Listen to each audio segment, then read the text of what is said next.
I think this is the first time since launch that I've actually used Anemo Traveler. Hello, and welcome to a short little video about the Traveler buffs. With this patch, not only has Traveler gotten swagged out, but they actually got a few new buffs. So I figured a video like this could actually be kind of valuable. So I'm gonna take a look at these new buffs, tell you how they work, how you can use them. But before we get into that, I'd like to take a second to talk about our sponsor, LD Shop. They're back. LD Shop is a website that uses regional differences in Genesis crystal pricing to effectively get you discounts on your Genesis crystals. If you're buying top-ups, it should be from LD Shop. Hold on, I've just realized they've got a unique little logo for the month. I don't know what the occasion is, but happy LD Shop, everybody. Anything your Wailing Heart desires, LD Shop has it for up to 15% off using my funny little link. Character guarantees, weapon guarantees, Welkin Moons, battle passes. They even got entirely different games if that's your thing. By creating an account, you can get special coupons and collect progress towards a free monthly pass in a game of your choice because LD Shop is just that freaking awesome. It knows you're addicted to multiple gachas, so it lets you choose between which one you're wailing on. But seriously, spend responsibly, please. Don't spend money you don't have. Keep it disposable income. Promise me, okay? Spend responsibly. And part of spending responsibly includes spending on LD Shop because it gets you discounts, so why wouldn't you? Thank you to LD Shop for sponsoring this video. Let's get on to the actual topic, the Traveler buffs. The first difference is that each element of the Traveler gets their own version of this passive. So what does this passive do? Essentially, it gives each Traveler their own way to build up stacks that they can then spend to do an infused charge attack. Each Traveler has their own way of building up stacks, and each charge attack has its own special secondary effect on top of the infusion. For Anemo Traveler, he gets stacks when pyro, hydro, cryo, or electro attacks hit enemies. When he has 2 stacks, he can do the charge attack, and when he does the charge attack, he'll get 2 extra instances of damage based on what elements you're getting your stacks from. So Columbina does hydro, Inefa does electro. You can see by the indicator I have 2 stacks, and when I do my charge attack, I gain 1 instance of hydro and 1 instance of electro damage. Well, all the Travelers have their own methods to build stacks and have their own special effects attached to the charge attack, and we will go into specifics on all of them, but as a basic rule of thumb, these special charge attacks generally don't have enough of an effect to really matter. I mean, just looking at Anemo Traveler's numbers, the 2 absorbed instances of damage he does, only 50% attack. That's not very good. It is absorbed damage that you can potentially make pyro or hydro or cryo and react with. But then we run into the second problem that all of these charge attacks are on 15-second cooldowns. So even though they get an infusion, with a 15-second cooldown, these charge attacks can't be used to reliably on-field Traveler. They just don't have the proper on-field presence. They lend themselves a lot better to a quick swap playstyle. And that's where I found these Traveler buffs to be the most fun, in quick swappy teams where you don't have one on-fielder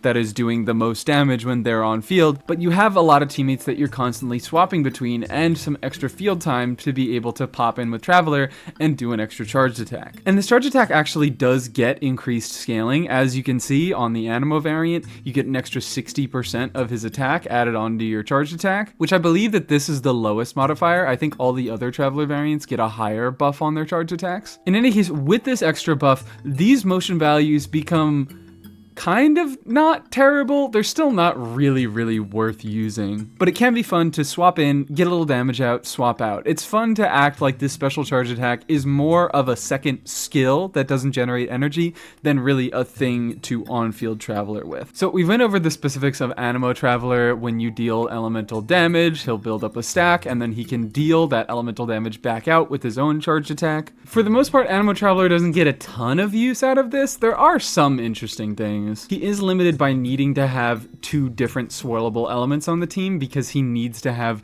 2 different stacks build up. So like I can't have 2 Electro units on my team and get the special charge attack. I need Electro and a Pyro, or Electro and a Cryo, or Electro and a Hydro. It does bring some interesting implications for setup because it means that you don't really have to have strong off-field sources of elements that you're trying to swirl because Traveler themselves can be the one who applies the element. Like right now, if I have my 2 stacks, I do my charge attack, I apply both elements, I can use my E to swirl them both. Or I think I just got an electro swirl there, but whatever. You get the point. Traveler can be the one to apply an element and swirl it off themselves. And while only 2 stacks are necessary, you can get 3 different elemental stacks, and then Traveler will do 3 different instances of elemental damage. Now, while a lot of the stuff is really interesting, it's not particularly great. Traveler still doesn't have fantastic numbers, but the idea of an anemo unit being able to apply the element that they want to swirl right before they swirl it, that's really interesting. The ability to deal 4 types of elemental damage at once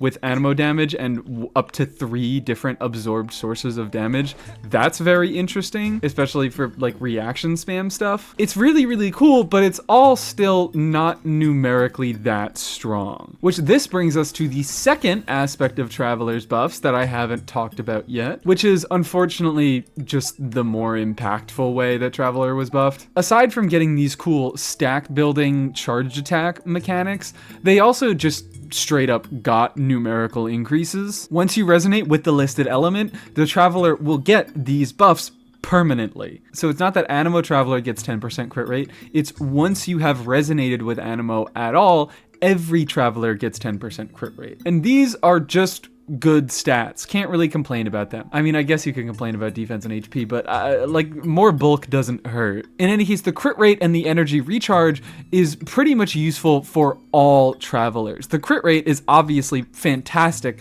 for the uses of Favonius. So many Traveler variants can make good use of Fav Sword, and the extra 10% crit rate just makes it all that more consistent. Even if you're not running Fav Sword and you're trying to do DPS Traveler stuff, crit rate is a good damaging stat. The other one, which I actually think is the most impactful, is the energy recharge, because of how many Travelers have such bad issues with energy recharge. Having a free 20% energy recharge is kind of insane. 20% energy recharge is not a small amount of energy recharge, and it makes it so much easier for so many Traveler variants to get their bursts and be able to meet their energy needs through substats alone, making them able to build for more damage. I mean, I think this 20% recharge alone is kind of what makes Dendro Traveler so much more compelling. I think we kind of need to revisit Dendro Traveler, because Dendro Traveler is not a bad character at all. That is definitely in part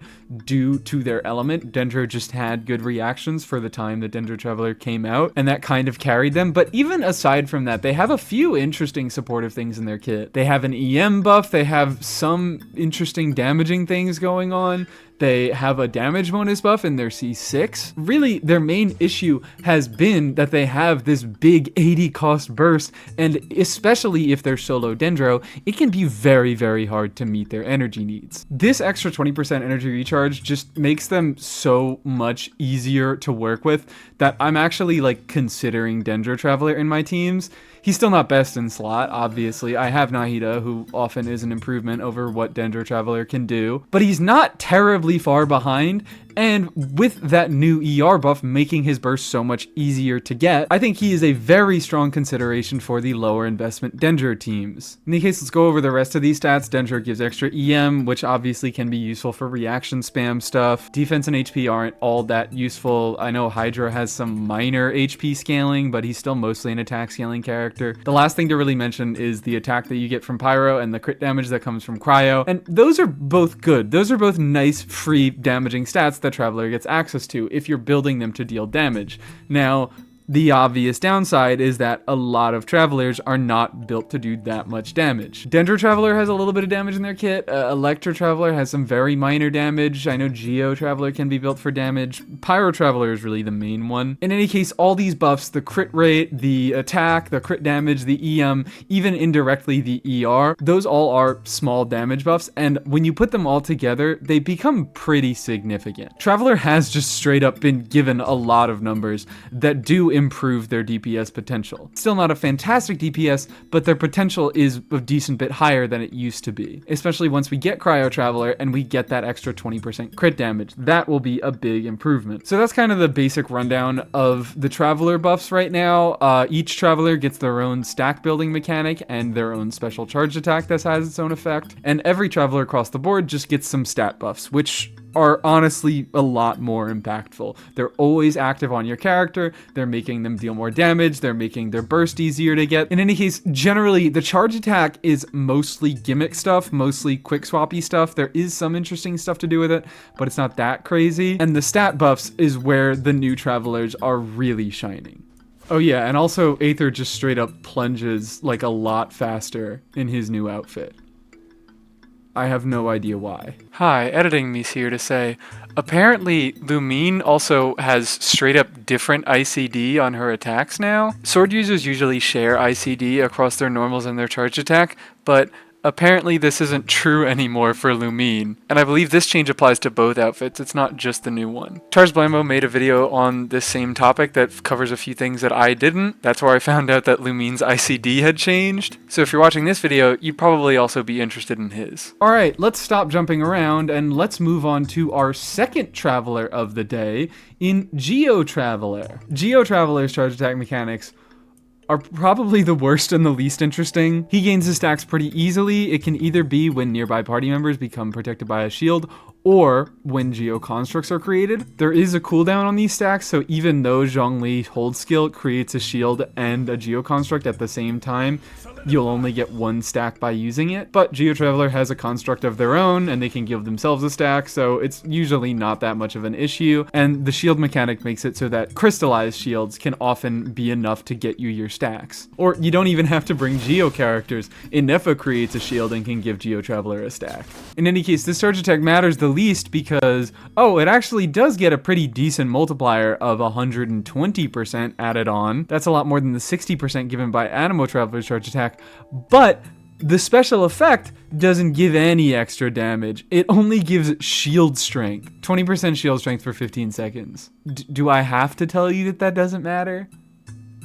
Well, now I've told you, so it doesn't matter. Most shields in this game are already too strong, and because of Geo Traveler's buff conditions, you often end up playing him with other shielders anyways, and additionally, Geo Resonance gives shield strength, often other shielders give their own forms of shield strength, sets like Tenacity give shield strength. It's not just that shield strength doesn't matter, it's the fact that Geo Traveler is often played in teams that get other sources of it, and therefore make it matter even less. Now that all being said, this is still one of my favorite versions of the new buff Traveler to play with. And that's specifically because of his synergy with Zhongli and how they work with Lunar Crystallize. A lot of you guys have probably already seen this stuff with Zhongli and Lunar Crystallize, the whole microwave Zhongli thing. His pillar will resonate with other Geo constructs and make them deal damage, so of course, the new Lunar Crystallize reaction creates 3 Geo constructs on the ground, and he can resonate with them and deal a little bit of decent off-field damage. Traveler is another character who creates Geo constructs that Zhongli can resonate with, and in fact his burst makes 4 of them. There usually is a limit on how many constructs you can have on the field at any given time of, I believe it's 3? I have my 3 Geo boulders and I try to summon my pillar, one of them breaks. That's not the case with Geo Traveler's burst. He can summon these extra 4 constructs and they don't count towards the limit. None of these break. So I've been taking advantage of this little synergy to do quick swap Lunar Crystallized teams with Zhongli and using Traveler as a kind of pseudo on-fielder. And aside from the direct numerical buffs making their damage contribution just a little bit better, this extra charge attack gives me a little something extra to do with the field time that I have, because you do end up having a lot of extra field time in this team when you don't have a set on-fielder. I usually just run an F a last slot. You can definitely do some other stuff to make it a little bit more synergistic and less reliant on Byeeeeee as a combo. You can run Goro, you can just run Chiori as like a damage dealer. Stabilize. I will have order.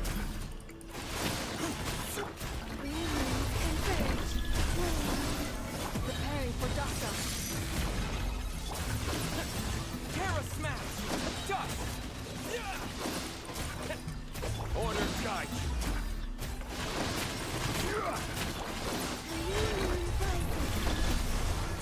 Annihilation mode.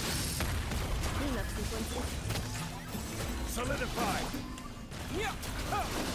I will have order. I mean, just looking at the breakdown, is this more a Columbina and an Efa team?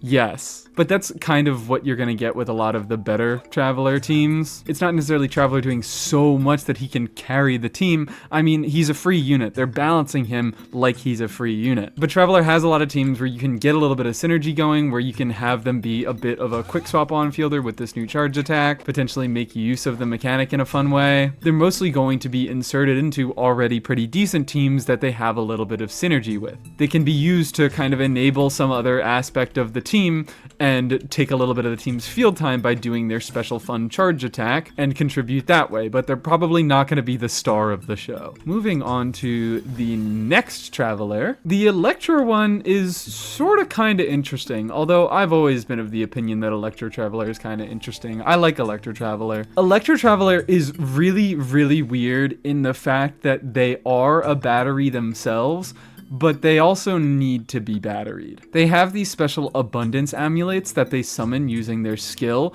and picking them up does a ton for a character's energy. Not only do these amulets give your character a little bit of flat energy upon being picked up, that flat energy maxes out at 4, which isn't crazy, but it's also not nothing. It also gives them 20% energy recharge plus 10% of the Traveler's own energy recharge. Traveler's minimum energy recharge right now is 120 with these new buffs, so you get at least 32% energy recharge by picking up these amulets, which is kind of nuts. I love how I'm just talking about Electro Traveler's kit because I am assuming that nobody knows what it does, and I feel like I'm right in that assumption. Just in case you were wondering, no, the energy recharge does not stack. If I pick up all 3 amulets, you can see I only get 240 energy. That's that base 20% energy recharge plus 10% of the Traveler's energy. My energy right now is at 200%, 10% of that, obviously 20. So I'm getting 40 energy recharge from each amulet. So why is Electro Traveler a battery that needs to be batteried? Well, if you've been looking closely, you might have observed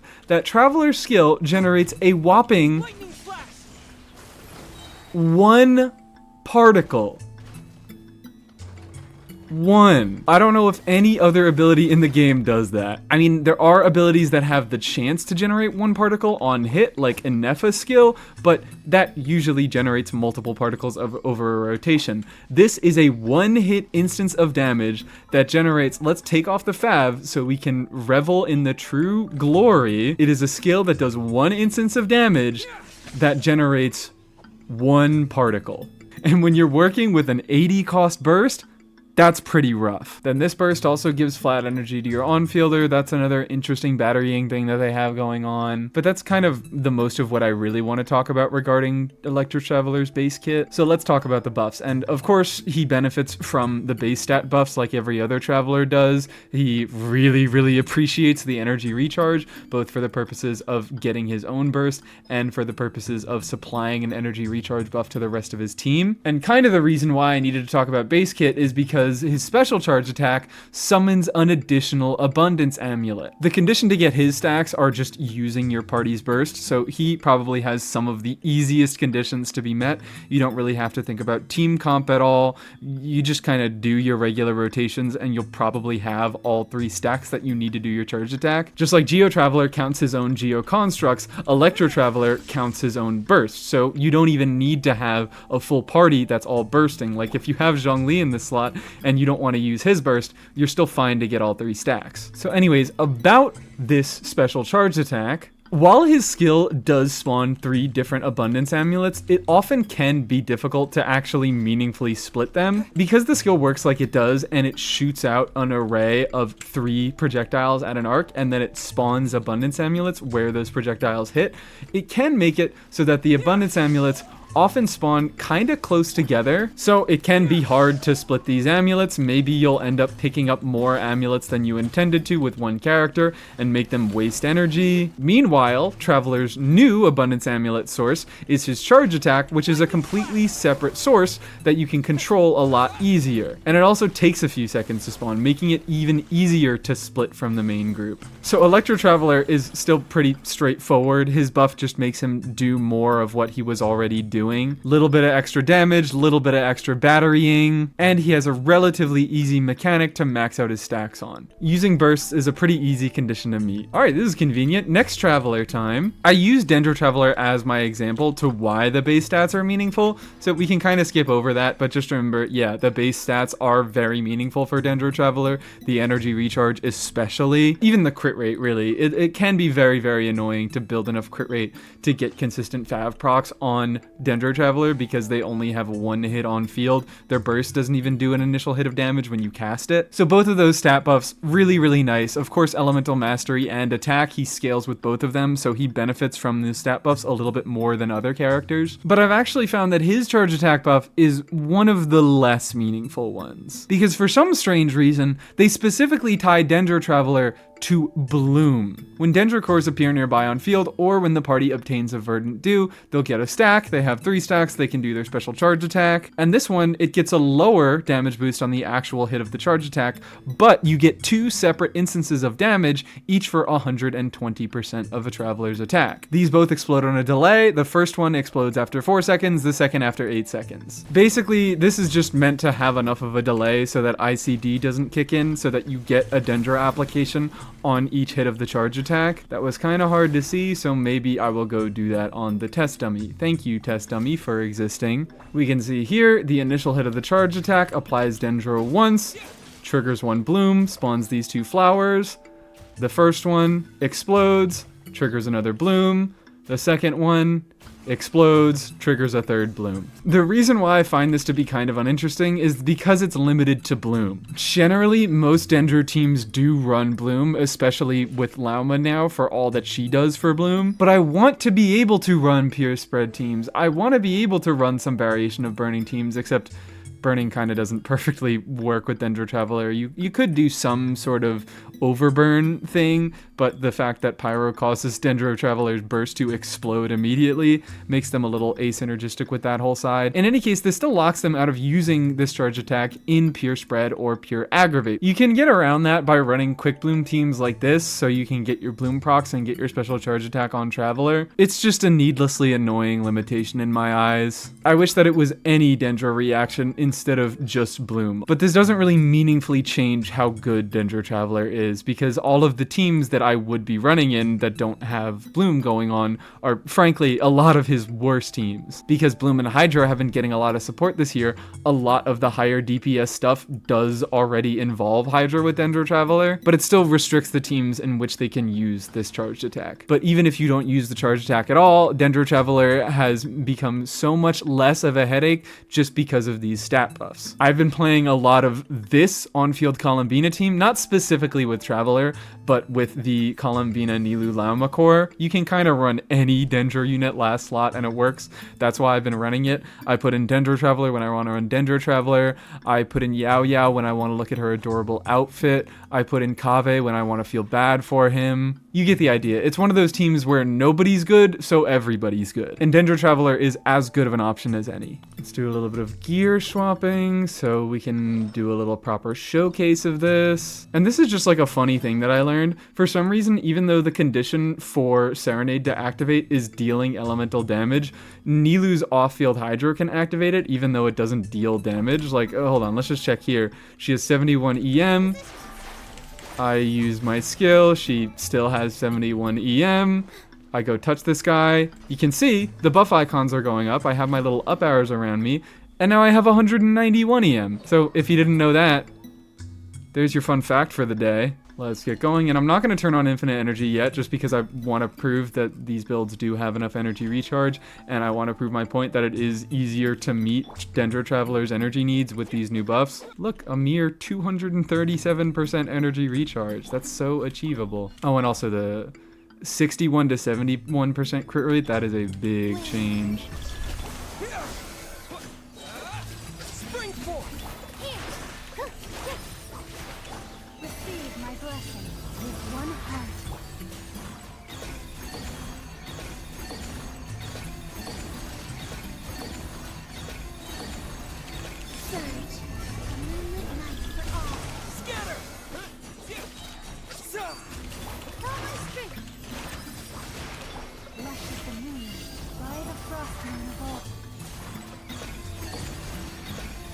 There we go, we hit 100k. And it was all Traveler's doing. It was 105k, and as you can see, 100% of it is Traveler damage. Again, just like the Geo Traveler team, it's a good team that already functions that Dendro Traveler can bring a little bit more to. And this one in particular, I actually am a little bit more interested in Dendro Traveler stuff because, as I mentioned, that damage bonus buff that he has. You know, we talked about C6 gives the damage bonus to whichever element his burst converts to. In this team, that is Hydro. So he is giving a 12% damage bonus to Columbina as a unit who has a significant amount of regular Hydro damage, but doesn't build damage bonus and is getting Hydro res shredded by Lauma in this team. Where is it? She shreds Hydro res. There is a meaningful amount of Hydro damage going on, and Columbina is getting her Hydro damage buffed. It's kind of cool. It's an interesting synergy. It doesn't make DMC best in slot, but it makes him pretty interesting for a free unit especially, and the new buffs just make him that much easier to use. Next Traveler, next Traveler, next Traveler, which thank God I am going to talk about for like 5 seconds,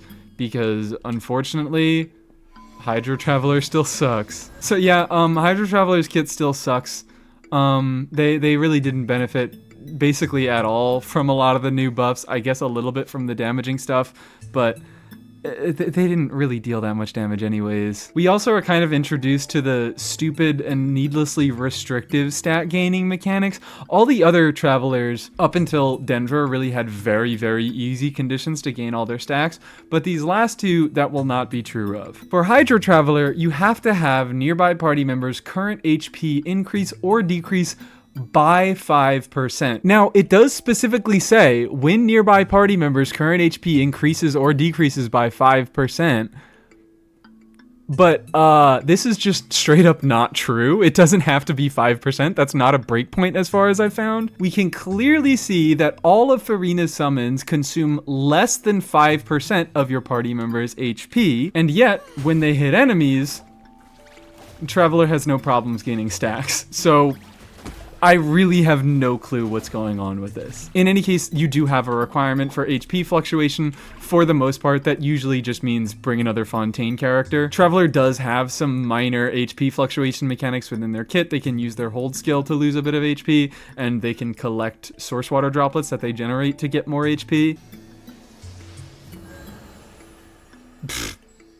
That's really funny. Healing from the Statue of 7 gives you a stack. But we can see he has a little bit of HP drain. That was weird. See? The first tick of HP drain didn't give me a stack, but the second one did. So I think it is like you have to consume a certain amount of HP over time because, yeah, you only drain 4% of your own HP. In any case, without another HP fluctuation character, it's going to be kind of difficult to consistently get all 3 stacks. Especially with that 4-second cooldown on the stack gaining, it's pretty much impossible to get all 3 stacks just from Traveler's HP fluctuation. But that doesn't matter because the special charge attack doesn't really have a special effect. It mostly just deals more damage. At a baseline, it's 150% more of Traveler's attack, and if you have more than 50% HP, then you can consume a little bit of HP to make that charge attack hit even harder by an extra 100% of his attack, increasing both hits of the charge attack by 250%. So both of these multipliers go to around 300%. If you have below 50% HP, it'll simply heal you. So yeah, this is one of the harder charge attacks to get,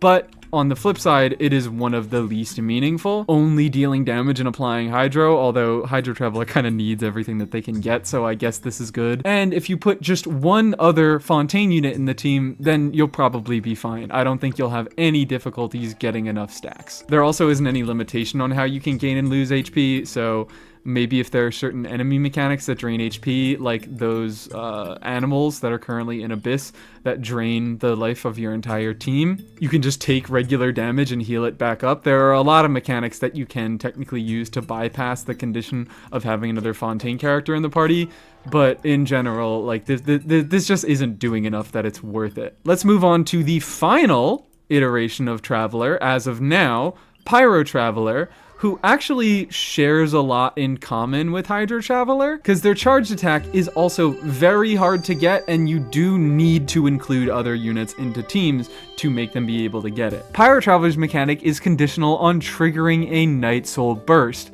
Now, fun little fact, Traveler themselves does not count as a Natlan unit, and they will not contribute towards being able to trigger Night Soul Burst. So if you don't have another Natlan unit in your party, you literally just cannot get the special charge attack at all. You are unable to trigger Night Soul Burst and unable to stack up the mechanic. Granted, this one doesn't even have a fun but useless special effect. It's just damage. Additionally, Pyro Traveler is the only iteration of Traveler that doesn't need this special charge attack mechanic to get an infusion of their elements. He can just use his skill, and if your Traveler is C6, they get infused charge attacks. So Pyro Traveler doesn't even really gain any sort of extra utility by getting an infusion on their charge attack, because they already have an on-demand infusion. He does have the same upside that other Travelers have, where he is able to apply his element without wasting his skill or his burst and putting them on cooldown. So that's potentially an interesting thing that his charge attack can do. And while the charge attack is Night Soul line damage,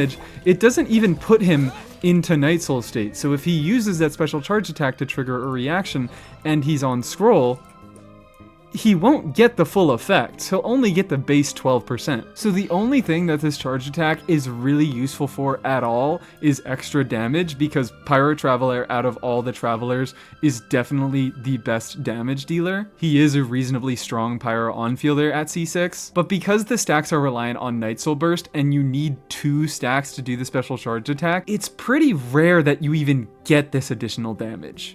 Alright, so my computer just crashed in the middle of that, and my footage got kind of ruined. It's all there, but it just looks weird, so if there's any weird visual glitches in the past video, well, there's your explanation. What was I talking about? I think I was just mentioning how Pyro Traveler was decent DPS on field, and yeah, this passive is just made for that. It makes him deal more damage. That is literally all that it does, but the fact that it's attached to the Night Soul Burst, okay, I remember what I was talking about. I was talking about the Night Soul Burst.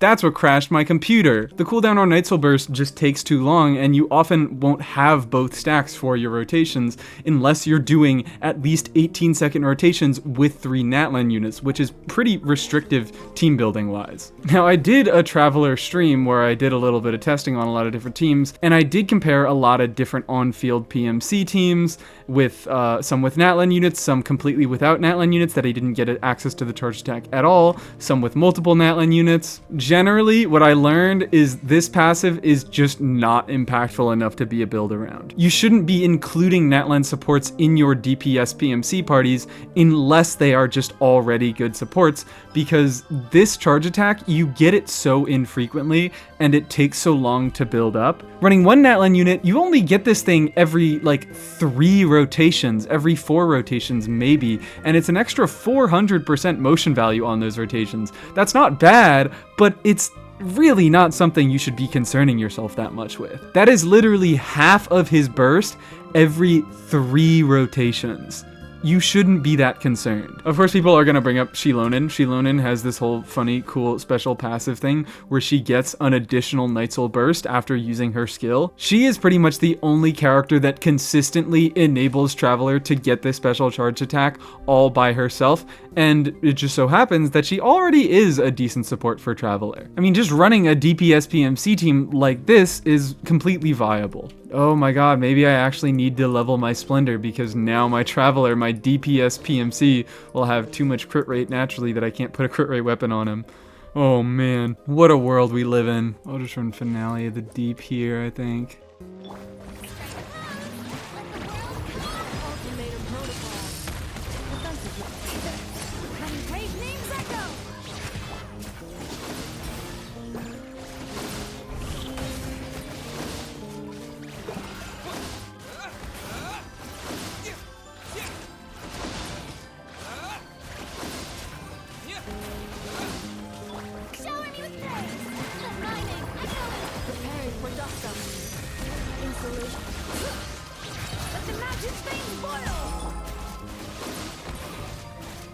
Okay, look at that. I'm actually getting it on every rotation. And I see some nice, like, 60k vape charge attacks. Something like that. Alright, that wasn't vape, but like 29k. The vapes are a little inconsistent here. Yeah, I missed the vape on my burst. That's just a big loss in damage. I'm not playing this well. but again, you can get more sources of Hydra, more consistent sources of Hydra than Farina to make it work better. My main point about this is one of the only teams where you can actually consistently get big buffed charge attacks. It is an optimization thing that you can build around to get more damage, but in general, just like with a lot of the other travelers, the basic stat buffs that he got are a lot more impactful than the special charge attack mechanic, because the special charge attack mechanic has so many conditions to build around it. This isn't how it is with other travelers, but this is how it is, at least with Pyro Traveler. They have so many conditions, they make it so difficult to make it happen in the first place, and then the effect isn't even particularly great. Meanwhile, the stat buffs are just numbers. It's permanent numbers. These effects also aren't particularly great, but it doesn't matter because you don't need to do anything to get access to them. They are just raw numbers. They make everything deal more damage across the board. They make all the bursts more easy to get, which absolutely is a factor with Pyro Traveler. He has some minor energy needs that are often helped by Scroll's two-piece. He's not wearing Scroll right now, but you get my point. That are often helped by holding Fav, but he can have some minor energy needs, and that extra 20% energy just helps him that much more as an off-fielder and as an on-fielder. I think that's kind of it. This definitely was longer than I intended it to be, but I think I kept it relatively short. I believe. Let's see the final cut. These are my very basic impressions with playing around with a lot of these travelers. They have a lot of interesting mechanics, but they don't necessarily have a lot of great mechanics. And most of the strength of the buff was in the basic stat buffs and not actually the new mechanics that they got through their charged attacks. Very cool, extremely usable. They're definitely more powerful. How much more powerful? It's like 5% legitimately. These are not big increases at all. They are increases, but they are not large increases. Thank you so much for watching. Before you go, I would like to do a quick shout out to my channel members who help keep the channel alive, who help me want to make stuff that I actually want to make. Big thank you to Dorsalfin from twitch.tv/dorsalfin1, Nadrudo, Rumpaltas, Dadiz, Zach, Mudkip, Beef Potato, Roberto, Big Soup, Buffalo Milk, DB, Bab, TSI Amat, Aqua, Maho Shoujo, Smoothie, Starnova, Pop Roxy, Spiderbot, and Pyre's Flower. Thank you so much for your continued support over the months. Thank you for letting me be able to put more time and work into all of these videos. Thank you so much. Thank you to our sponsor for the video, LD Shop. I hope you learned something. Have a lovely day.